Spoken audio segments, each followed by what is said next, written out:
Thank God for that.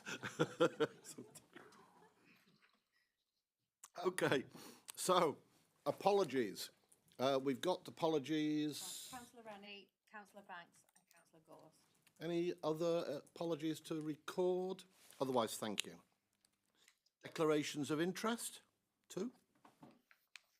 Anyone? Yes, Councillor Murphy? I have a declaration on item 4. I've made the monitoring officer aware of it. That's fine. Thank you for that. Just to confirm that Councillor Murphy's provided me the full detail and will excuse him from item number 4. Okay. So, thank you for that. Moving on to 3, minutes of the previous meetings. So the minutes are here. Are there any items for amendment, correction? If not, can the minutes be agreed? Thank you very much.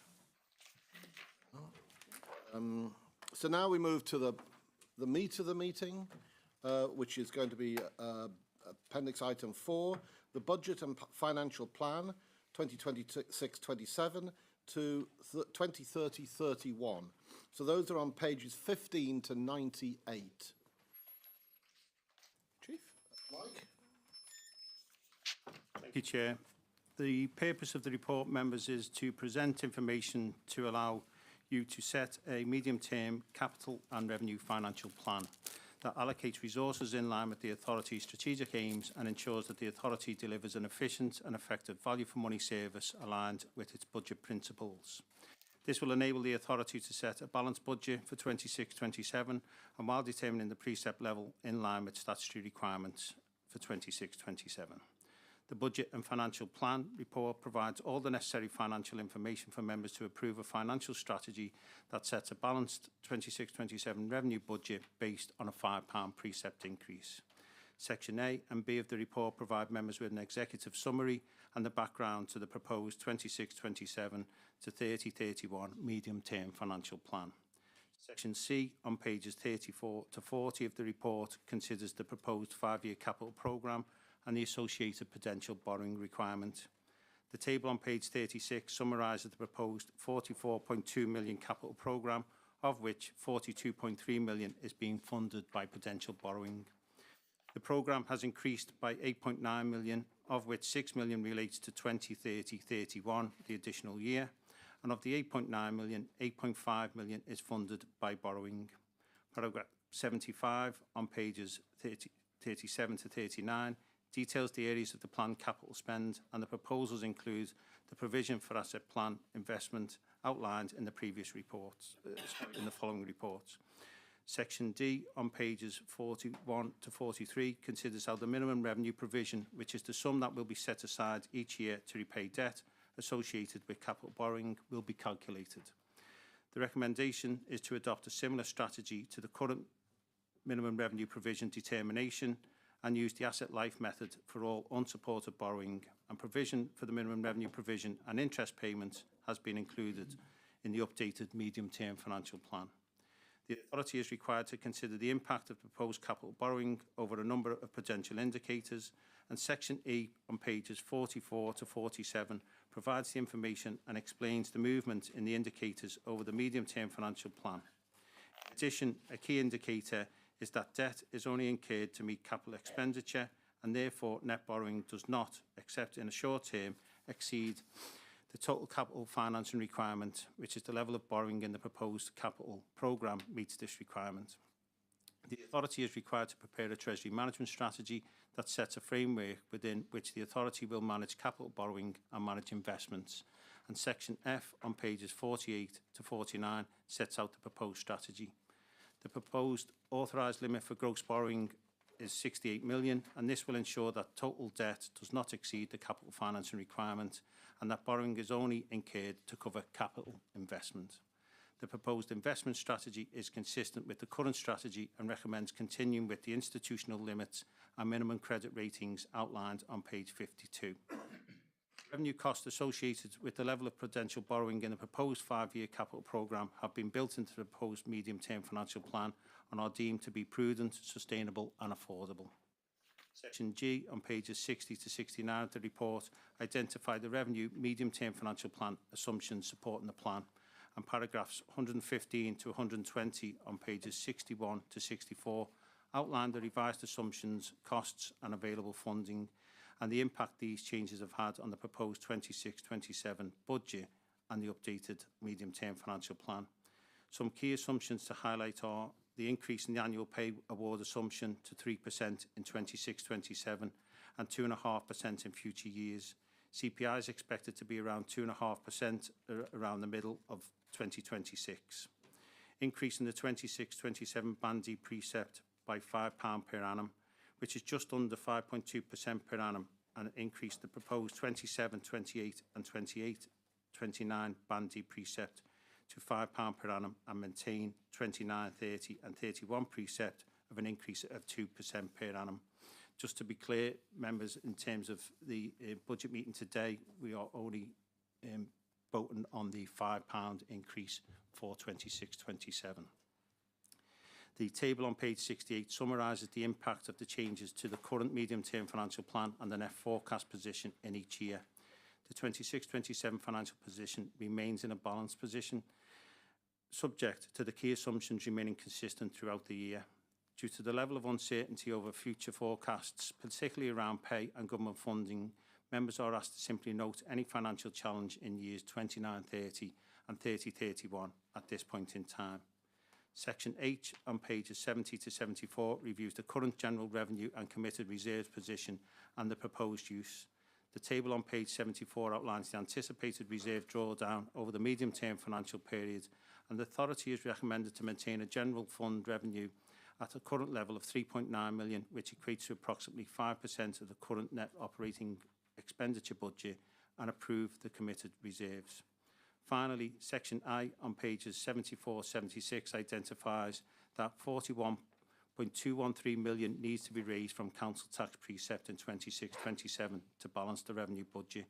That would require an increase in the current council tax Band D precept of £5 or just under 5.2%, increasing the Band D charge from £96.25 to £101.25. Although most people in Merseyside will pay a Band A council tax of £67.50, which equates to an increase of just over 6 pence per week. Members are asked to approve the report recommendations on pages 15 and 16. Happy to take any questions, Chair. Thank you. If I could just thank our officers, finance officers, administrative officers, our professional firefighters, for all the work that's gone into preparing the budget this year. The Labour budget is on the table,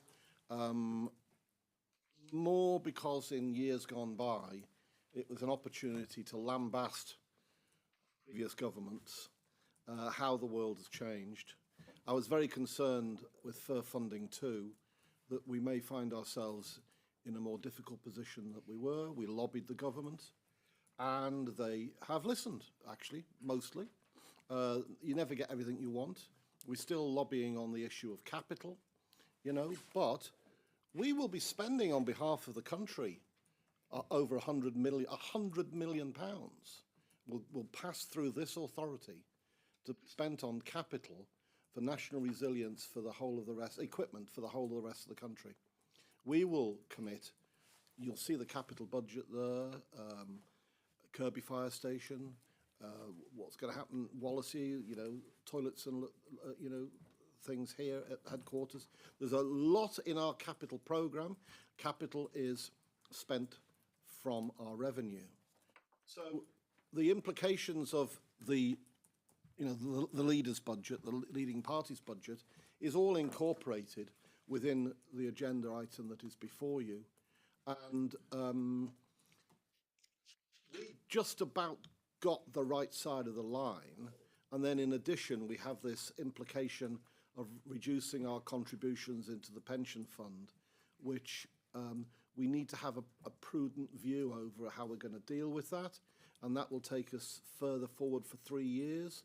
The FIR funding too is, you know, we've been calling for a multi-year settlement. This is a multi-year settlement that deal with in 1 year. It's a multi-year settlement, but you've got 1 year to deal with it.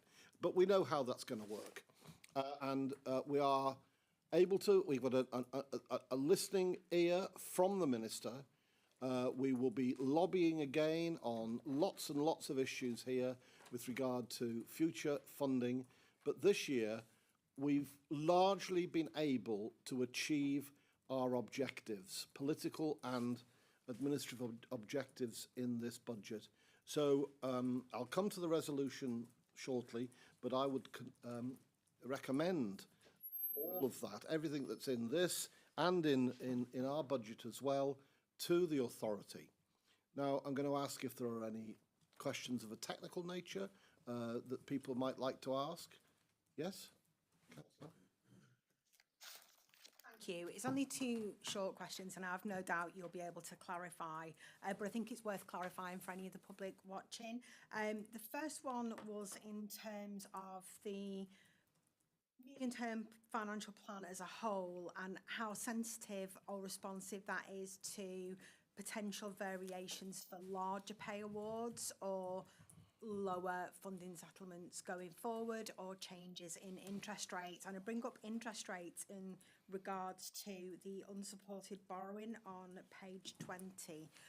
What is the, how has the authority modelled affordability and risk should interest rates rise and or investment returns fall? And I think why that's important is because we see how markets react to political risk and turmoil. So we saw it with Liz Truss's budget, and we see it now in America, where there is a lot of political unrest, and that is directly affecting the market, and we're starting to see that come to the UK. So I'm interested to see how that impacts our authority.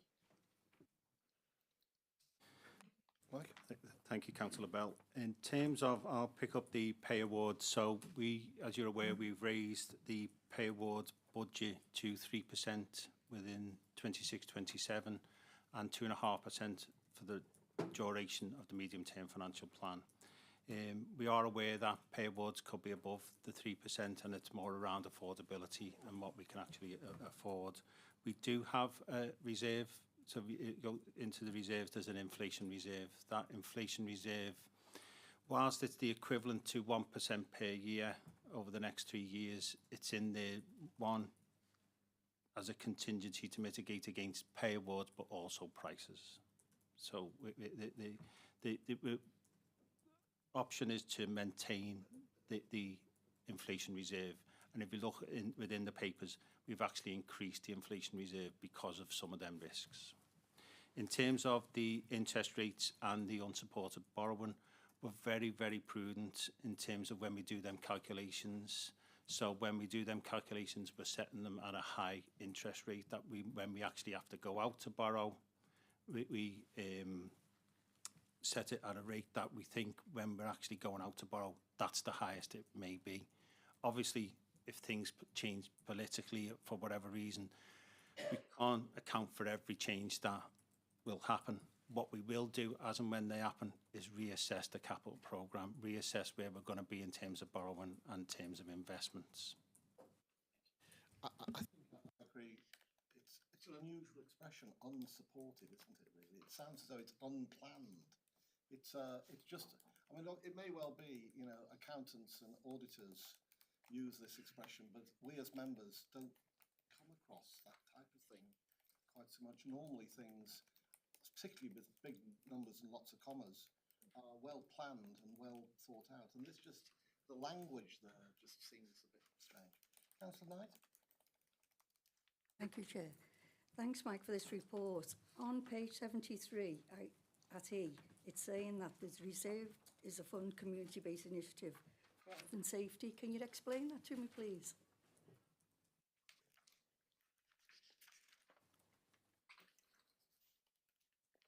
Sorry, which? 73, and it's on E. Yeah, it's a small reserve that we've maintained over the years, so it's reduced. So it came from donations in terms of that we've got through some of the schemes that we've had, so to put back into the actual communities. And what the team have done is, because it was a small amount and we had a small health and safety reserve, we've actually put a small amount that health and safety has to carry over into the future year. Okay, thank you. Councillor Page? Thank you, Chair. It's a question on item F on page 72 about the insurance reserve. Now, I've put this some questions and had a discussion with officers in advance of this meeting. I had a perfectly satisfactory clarification of that, so I'm happy with that. That only leads me to say perhaps we can just make just one change of the wording. The word premium should be replaced by the word policies. So it's insurance policies that we have, not. Sorry to be so, but the key point is that I've had I've been reassured about risks and claims. So thank you for that. So we're going to change the word there. Yeah, I think that's all it technically The needs. excess relates to the excess on the policy. The premium is what we've paid to get the the amount, policy. that's So right. it's just to reflect that. Okay. So, colleagues, we're on the budget item now, item 4. Resolution, I need to just point this out to you. The resolution is on pages 15 and 16. A, note the report. I'm not going to read the whole thing out. It's quite lengthy. You'll see D, approve the proposals. E, note the assumptions. F, approve the capital programme. G, approve the midterm finance plan. H, discretionary fees. I, minimum revenue provision. J, prudential indicators. K, approve the treasury management strategy. And J, note the recommendations above. Is that agreed? Agreed. We do yes, all those in favour? Any against or abstaining? No, it's everybody. Thank you for that, members. And as I say, thank you very much to our officers for all they've done to get us to the position we're in today. So we'll move on from 4 to 5, asset management plan, pages 99 to 174. Oh, yes. Someone's gone. Someone's gone. The big long piece of string is pulled in now. You know.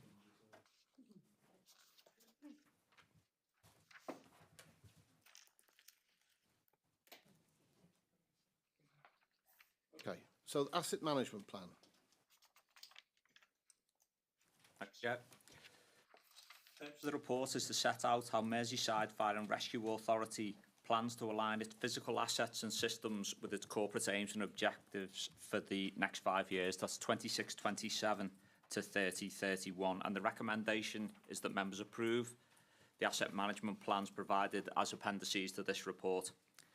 The asset management plans are strategic plans that set out how the authority will use its physical assets in an efficient and effective manner over the various life cycles of the assets. The plans take account of the financial and environmental challenges faced by the authority, and the plans underpin changes that are detailed in the authority's current CRMP, Service Delivery Plan, People Plan and Medium-Term Financial Plans. The plans divide the authority's physical resources into 3 areas, those being buildings, land and contents, data and technology and ICT management, and transport and vehicle fleet. Pages 103 to 122 contain the property asset plan, data and technology on pages 123 to 156, and the transport plan on pages 157 to 174. On page 119 of the property plan, details of key property projects are detailed, with various projects either already started or commencing this year. The data and technology projects are contained on page 151, and transport and projected purchases are on page 167 of the report, with a further more detailed breakdown in the appendice to that plan itself. I do have various officers in the room who, alongside myself, should be able to answer any questions. Happy to take them, Chair. Okay, thank you. Yes, Councillor Murphy.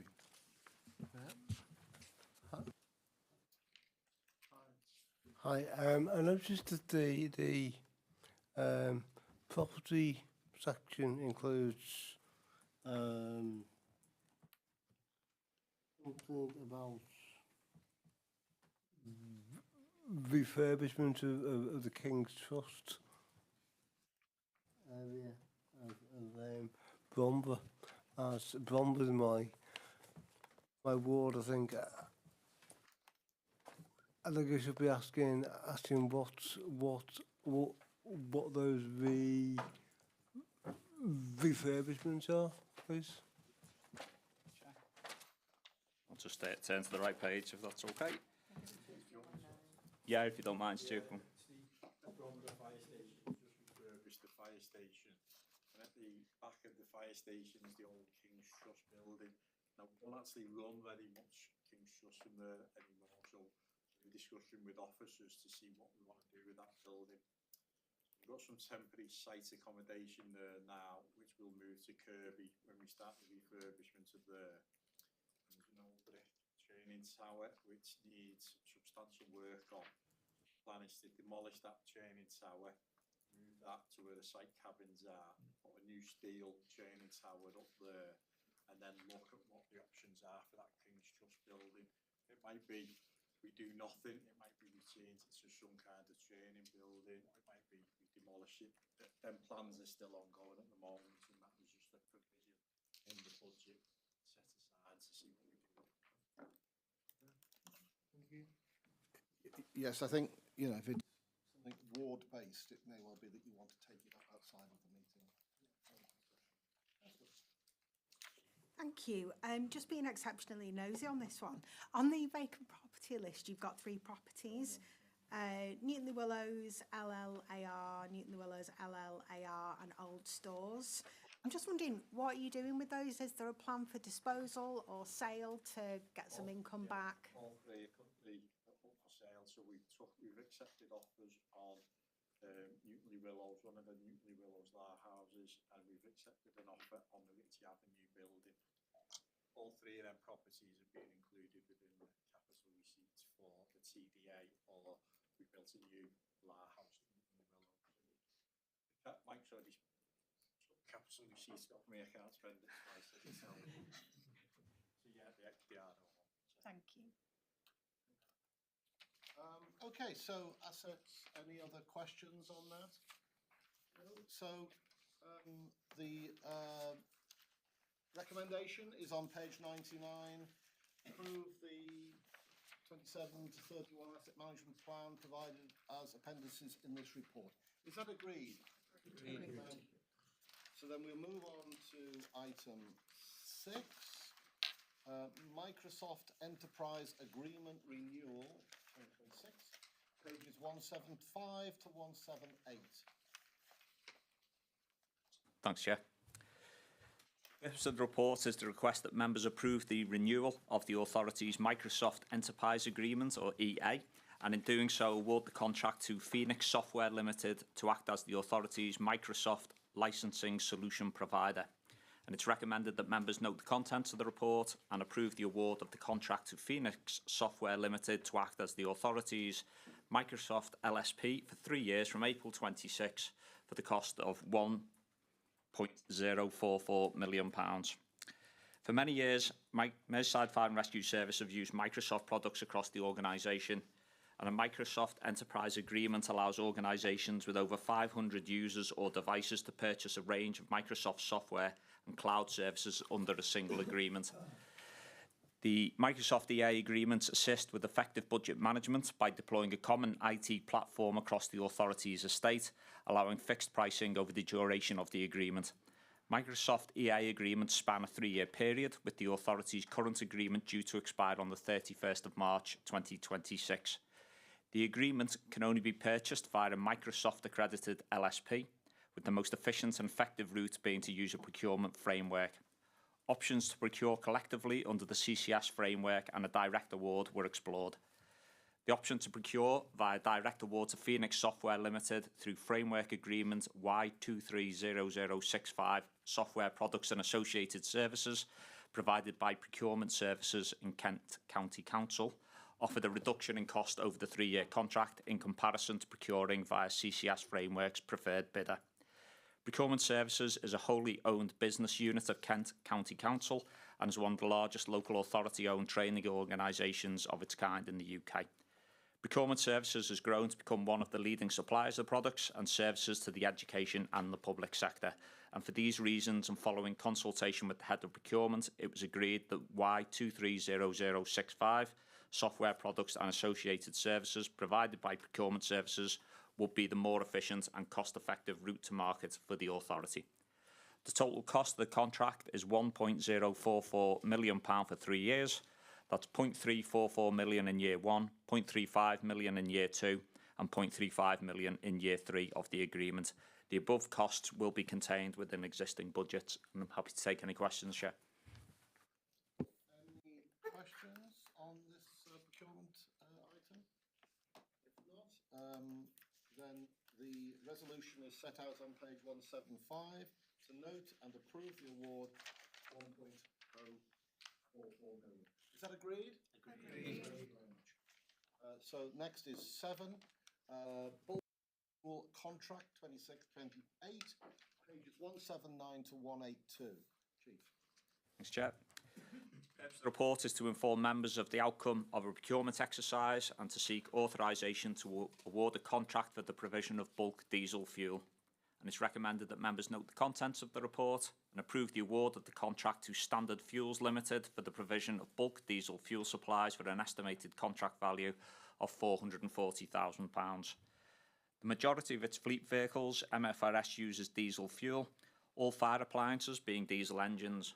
MFRS utilises 8 diesel tanks and 2 mobile diesel Bowser units to provide operational response fuel resilience under the Civil Contingencies Act 2004.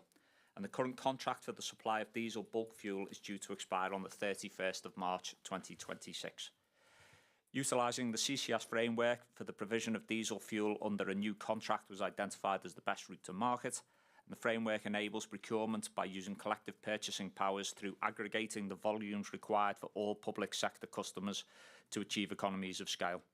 The CCS conducted competition, inviting suppliers on the framework to bid based on quantities supplied by the public sector customers.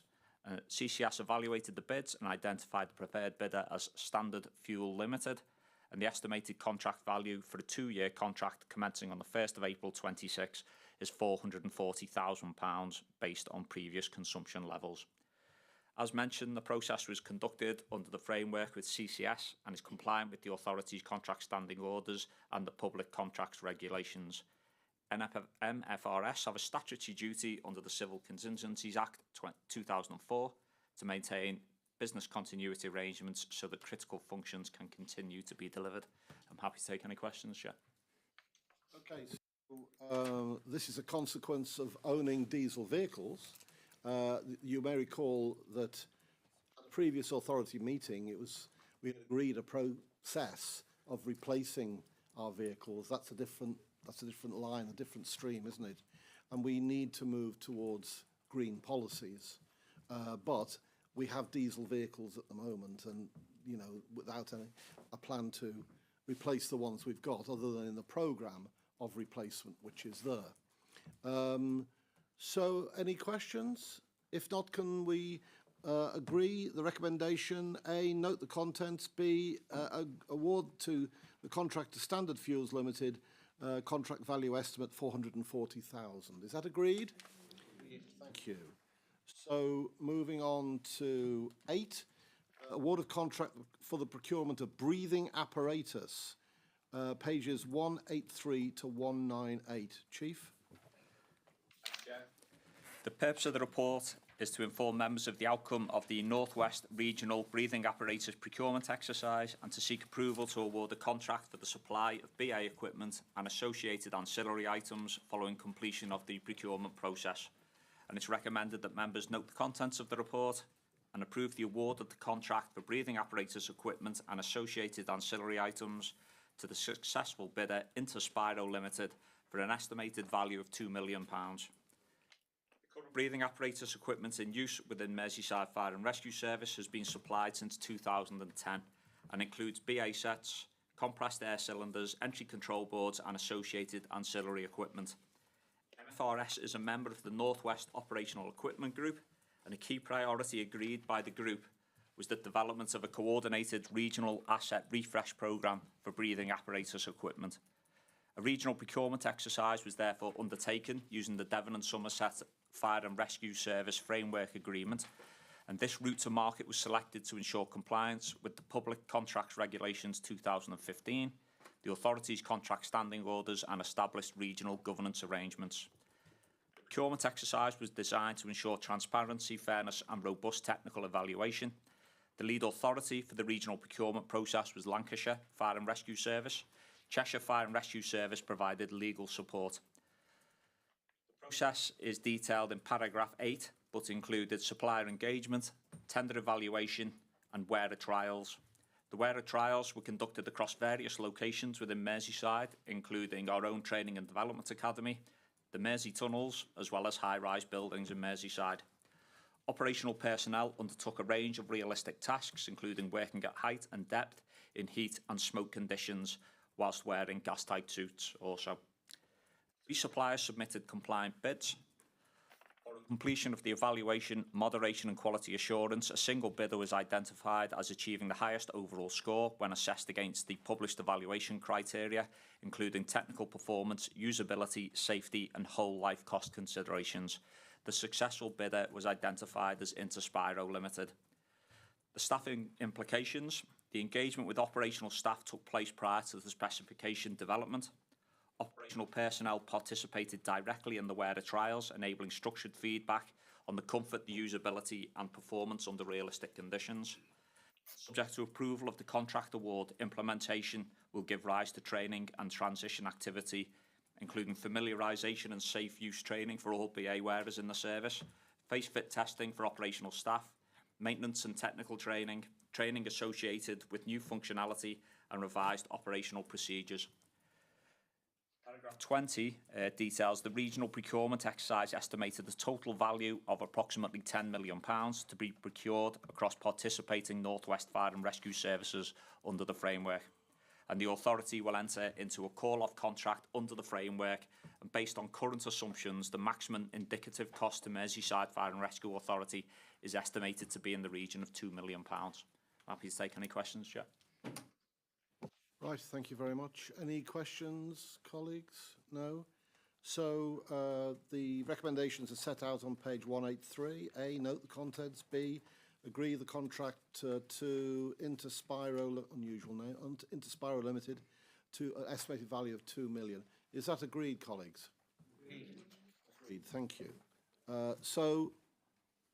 9, award of contract for the procurement of personal and leadership development training services, pages 199 to 216. Chief? Thanks, Chair. The purpose of the report is to inform members of the outcome of the procurement exercise and to seek authorisation to procure personal and leadership development training services. And it's recommended that members note the contents of the report and approve the award of a contract for the supply of personal and leadership development training services to Brathay Trust Limited for a duration of 4 years, with an option to extend for 1 year and with a total value of up to £432,000. The authority has been utilising outdoor and residential activity-based programmes for over a decade, and the programmes are designed in partnership with members of the authority's training and organisational development teams. And the programme enables participants to develop self-awareness, resilience, confidence and effective leadership behaviours. As well as being fully incorporated into the authority's Charter Management Institute leadership development programmes, each new firefighter recruit cohort undertakes a 3-day residential activity-based development programme as part of the initial firefighter recruit training course. The experience has shown that this type of course provides strong foundation for our firefighter recruits, both in terms of personal effectiveness and team integration. Following advice from the procurement team, the Yorkshire Purchasing Organisation Framework Agreement was selected as an appropriate route to market, and the Framework Agreement establishes a fully transparent process, providing suppliers with all tender documents, including full requirement specification, evaluation criteria and contract terms at the start of the invitation to tender process. On the conclusion of the tender process, one response was received, which was by Brathay Trust Limited, and following the completion of an appropriate selection process, including presentations, Brathay Trust Limited have been determined as suitable for the provision. The authority has experience of working with Brathay Trust Limited, and as an incumbent provider, it has previously worked in partnership to deliver the high-quality bespoke training for a range of learning requirements. The total potential cost of the contract is £432,000 and reflects workforce planning estimates across recruitment and ongoing development of existing staff. And the costs for the learning and development programme are incorporated into existing staff training and development budgets. Happy to take questions, Chair.